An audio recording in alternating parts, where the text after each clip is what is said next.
7h42, é o Folha no Ar, primeira edição, oferecimento Laboratórios Plínio Bacelar, Nova Canabrava e Clínica Proteus. E voltamos com o nosso papo aqui com as representantes do apoio coletivo Nós por Nós, a Júlia Oliveira e a Alice Tinoco Werneck da Silva. E eu volto aqui com o Arnaldo passando aqui. Fala, Arnaldo. Só que o sobrenome dela é Simões. Você falou Silva, eu pedi pra você corrigir no último. Eu não ouvi. Engraçado. Não, eu não falei. Eu ia falar, eu acabei esquecendo. Eu tirei do jornal. Então o jornal tá errado, mas na mensagem que eu te mandei tá Simões. Werneck Simões, né? Isso. Mas assim, Marcos, você levantou um tema extremamente importante no bloco anterior, que é essa questão da Delegacia Especializada de Atendimento à Mulher. A priori, quando a gente ouve, sobretudo o nome, Delegacia Especial de Atendimento à Mulher, é muito importante, porque parece uma política pública de avanço. É uma política pública de avanço, também não dá para dizer que não é, que realmente são fatos isolados, que a gente vai levantar fatos isolados. São fatos que vêm acontecendo dentro dessa política que seria de apoio, né? Mas nós, como jornal, fizemos algumas matérias com relação a reclamações no atendimento, nesse primeiro atendimento da DEAN. Inclusive matéria com vocês do coletivo, com o Conselho Municipal da Mulher, todo mundo imbuído nessa mesma pauta, que é tentar melhorar a questão do atendimento da DEAN. É uma realidade, é um atendimento que não é tão especializado, não é tão acolhedor à mulher, principalmente depois desses casos de violência? Então, a gente sabe que é complicado. A gente sabe que o espaço de delegacia, né, já é difícil por si só. É um ambiente tenso, é um ambiente difícil para todo mundo, para quem trabalha e para qualquer vítima que esteja indo lá para fazer a sua ocorrência, seja lá do que for, né? E a gente sabe que no mundo ideal seria maravilhoso a gente ter uma equipe, de repente, até de psicólogas, falando de uma delegacia da mulher especificamente, né? Uma equipe ali extremamente preparada para fazer esse primeiro acolhimento daquela mulher que chega ali, que às vezes chega sozinha, às vezes ela chega machucada, às vezes ela chega, né, extremamente, quase toda vez ela chega extremamente vulnerável emocionalmente, enfim.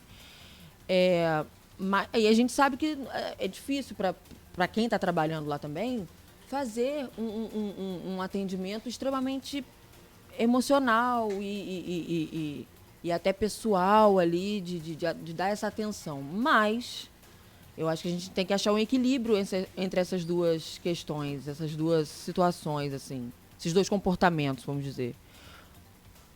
O que acontece hoje é que você tem muito mais reclamação do que você, que eu falo, o coletivo. Vocês do coletivo, tem muito mais reclamações desse atendimento do que um atendimento satisfatório? Olha, Arnaldo, a gente tem aí centenas de denúncias de negligência da DEAN. Centenas mesmo. Isso não é uma figura de... são centenas. Desde desse primeiro atendimento bem mal feito, como a negligência, como se recusar a fazer, como... Eu presenciei isso. Eu não estou nem falando só de dados de coletivo. Eu presenciei essa questão. Muito chato. Um ambiente que deveria ser minimamente acolhedor e que incentivasse a mulher a denunciar, a fazer... Não precisa ser um spa, né? Não precisa Acaba sendo violento também. Exatamente. Aí essa mulher, ou se ela não faz o registro, ela desiste. Ou maior. Porque se ela toma coragem... Imagina, ela está sendo ameaçada de morte pelo seu agressor.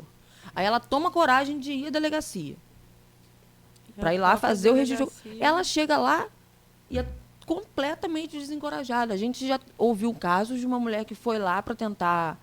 Ficou horas esperando para fazer o registro. E aí uma pessoa de lá de dentro, eu realmente não sei quem não é nem... Uma pessoa de lá de dentro foi na área onde estavam todas as outras mulheres esperando para serem atendidas e falando para todo mundo ouvir. Você tem certeza que você vai fazer isso? Você tem certeza que você vai colocar o pai dos seus filhos na cadeia? Com outras mulheres ali esperando para serem atendidas. Isso é um absurdo. O que já é um problema, porque a gente tem muitos fatos citados, né? A gente conhece, às vezes, da própria família, de filhos pedindo à mãe para não denunciar o pai. Mas aí é diferente, é o filho ou a filha. Sim. Não, mãe, às vezes por pensão de alimento, bota na cadeia, porque bota na cadeia, falta de pagamento de pensão. Mas e como teve um caso em Niterói, do pai que atrasou a pensão, foi preso e morreu na cadeia. Então foi um drama danado, porque ele tinha atrasado 15, 20 dias. E o advogado, diziam que o advogado já era namorado da mãe, aquela coisa. Então ficou um clima muito chato e os filhos se revoltaram com a mãe na época, né? É natural, se acontece alguma coisa com seu pai, você também. Sim. Né? Sim, mas não é por aí, né? Mas isso aí é até compreensível. O que não se pode aceitar é uma delegacia ter essa atitude. Dos filhos você entende. Sim, claro. Mas a delegacia porque alguém não. que morre na cadeia, por exemplo, como esse pai, a crítica tem que ser voltada para o sistema carcerário, não Também. Exatamente para Não, é óbvio que o sistema carcerário que não sabe também fazer triagem, né? Que não tem nem condições de fazer triagem. Eu não posso colocar numa cela de prisioneiros violentos e perigosíssimos uma pessoa que atrasou a pensão. Espera aí, pô. Sim, sim. Agora, nesse caso, voltando um pouquinho à situação da DEAN aqui, eu lembro da cobertura, acho que agora não vou recordar qual foi a repórter, mas se não me engano foi a Camila que fez a última matéria com relação a isso, acho que houve um entendimento, uma conversa com o Ministério Público com relação a essas centenas de denúncias, como você mesmo colocou aqui, em relação ao atendimento da DEAN. Isso andou de alguma forma? Há algum inquérito em andamento do Ministério Público? Há algum diálogo com a própria delegada responsável pela DEAN em relação a isso? Esse processo está correndo. Nós entramos no Ministério Público, apresentamos a gente tem tudo isso documentado, todos esses relatos dessas mulheres. E está correndo no Ministério Público, sim, Defensoria, enfim, todos os órgãos responsáveis.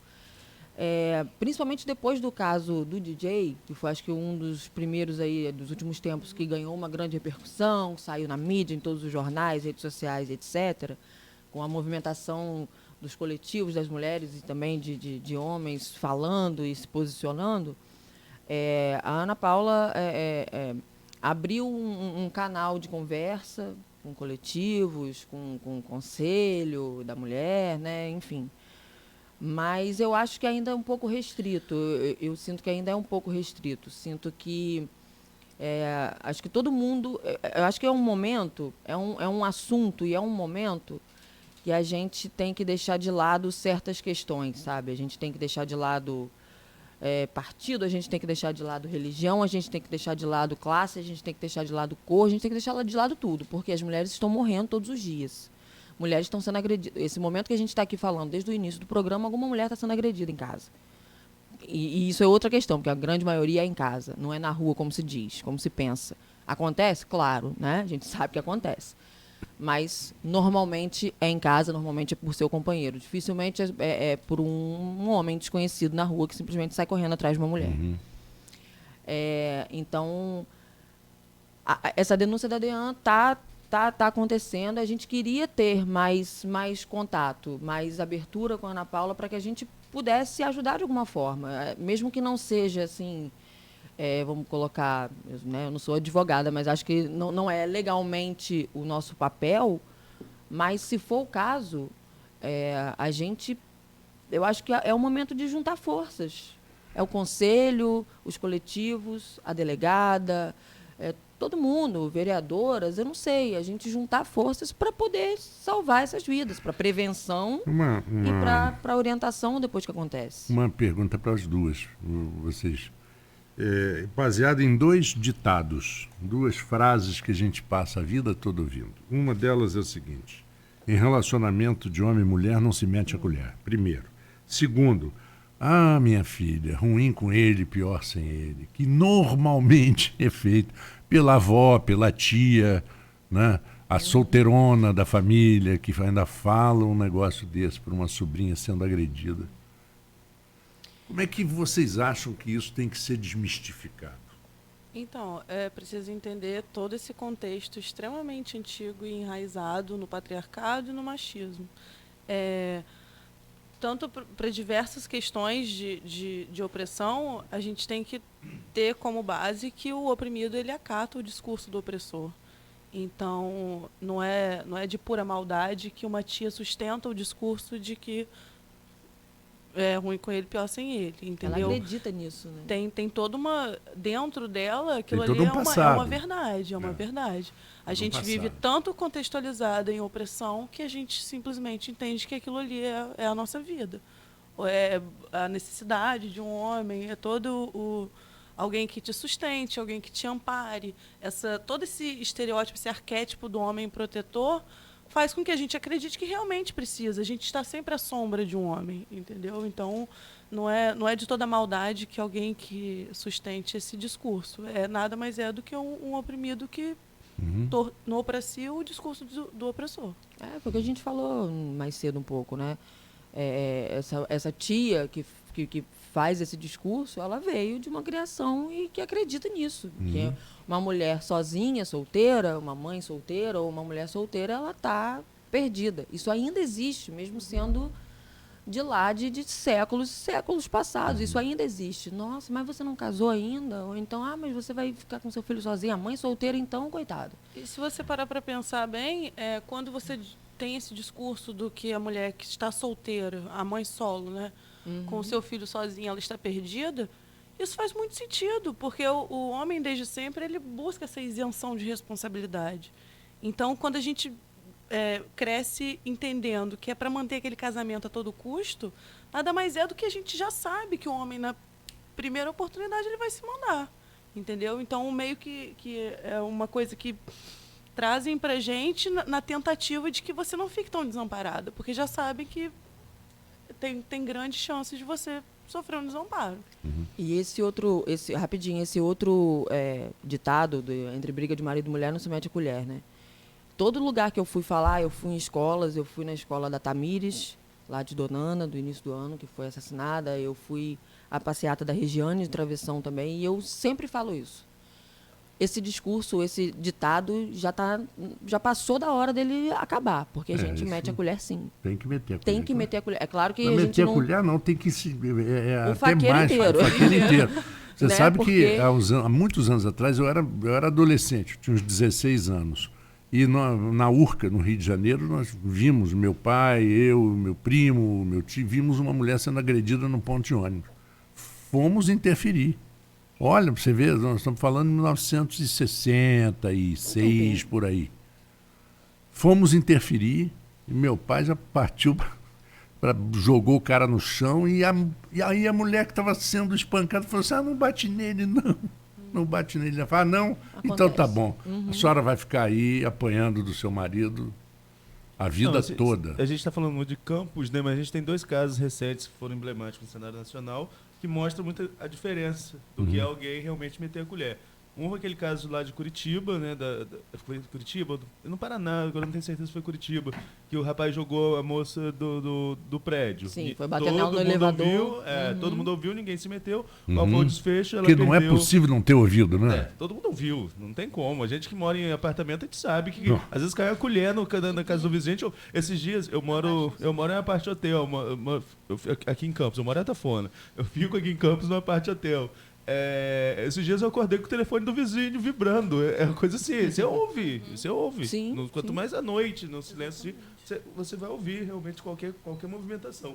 E um caso contrário foi o caso daquela mulher no primeiro encontro, que aí vai dizer que foi no primeiro encontro, que ela levou o cara para casa, né, um cara mais novo que ela, que aqui no Rio, mas que o porteiro viu a movimentação estranha, acionou a polícia, se meteu, e a mulher está viva, pelo menos para dar testemunho, né, e o caso ser investigado. Então, essas histórias não se deve meter a colher, são 2 casos que exemplificam bem qual é o desfecho de quando a gente mete ou não, né? É claro que é complicado a gente, às vezes, se colocar em posição de risco, se está vendo uma situação extremamente, né, violenta, o cara, de repente, está com uma arma, você tem essa noção, é muito complicado você ir lá se meter, né? Você não vai lá entrar na frente. É muito difícil acontecer, a gente não recomenda isso para ninguém. Mas você pode chamar a polícia, né? Você pode chamar a polícia, você pode... Eu falo com todo mundo, quando eu vou falar até com adolescentes, eu falo, gente, sabe uma coisa que funciona? Grita fogo. Grita fogo. Todo mundo fica curioso, respeita quando está pegando fogo em algum lugar. Todo mundo quer saber o que está acontecendo. grita fogo. Na dúvida, grita Ou vai fogo. pra rua e começa a olhar pra cima, assim, em 10 minutos juntam Todo mundo 200 olha pra pessoas cima também, né? Mas é fazer alguma e coisa. cada um com uma história diferente. Isso, Né? mas é fazer alguma coisa, porque se você não faz, você se torna cúmplice. É preciso Eu também fazer acho alguma coisa que- e é preciso acolher essa mulher que está sendo vítima, sem essa coisa que eu falei do julgamento mesmo. Não é simplesmente, se ela voltar para o cara, simplesmente a partir daí negligenciá-la de toda e qualquer outra possibilidade de denúncia ou de ajuda. Isso. Não cabe a nós criticar ou contestar a atitude dela. Ela é uma vítima, então tem que ser trazido o foco para esse agressor. Agora, lá no primeiro bloco, a gente conversando, ali, você citou uma coisa de que, inclusive, o homem que está envolvido nesse cenário de violência doméstica, de violência contra a mulher, ele também é doente. Né? Ele também tem algum Está no contexto adoecido. Está no contexto adoecido, foi o termo que você usou.